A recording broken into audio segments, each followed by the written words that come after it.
Melita Bell, you amazing woman. Thank you for being here today. I wanted to tap into, obviously I've known you for a couple of years. You've had some serious high highs and some low lows. What has been the most challenging thing about being a woman in real estate? Probably my biggest challenge I find in real estate is being a mum and also having work-life balance. So that's a massive challenge for me to make sure that I can set boundaries, especially when my phone starts ringing at 7 o'clock in the morning and it's still ringing at 9 o'clock at night. So I'm probably one of those bad people that continues to answer my phone, and they're boundaries I have to set for myself.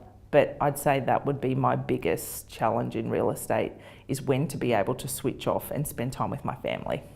So Melita, for those who don't know you, are the #1 agent in Toowoomba. You've just recently been asked to speak at ARIC, which is amazing and something I know you've wanted to do for quite some time.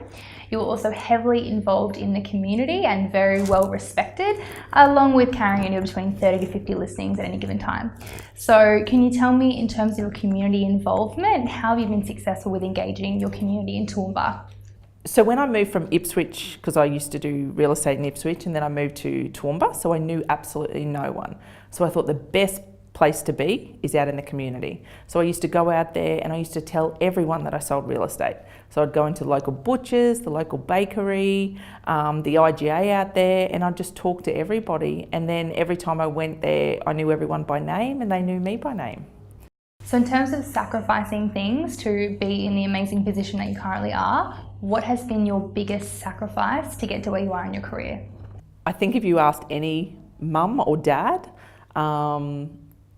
that question, they'd probably say their children.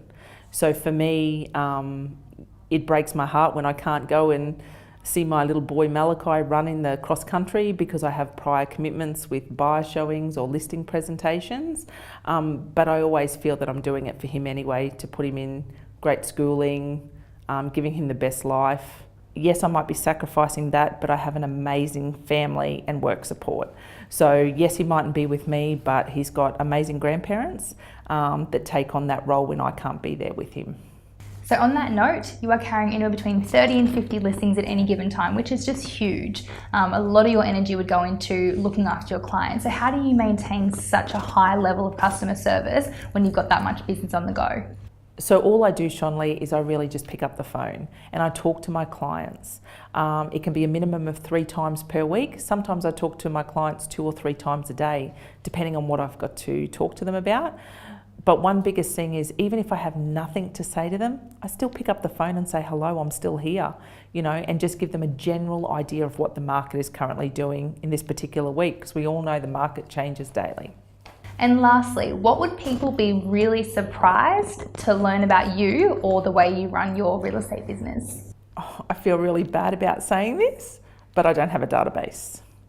My database is my telephone and connecting with people. So I think sometimes we get lost in sending emails or just texting people. So for me, it's just about picking up the phone and actually talking to my clients or talking to buyers, and just going back to the basics. So that would probably be something that a lot of people don't know about me. Melita, thank you for sharing such amazing insights with us today. I'm sure we've all taken a lot away from that. Really appreciate your time, and I'm so excited to see you speak on ARIC this year, so best of luck. Thank you so much, Shonley. It was great to pop down to Brisbane for the day.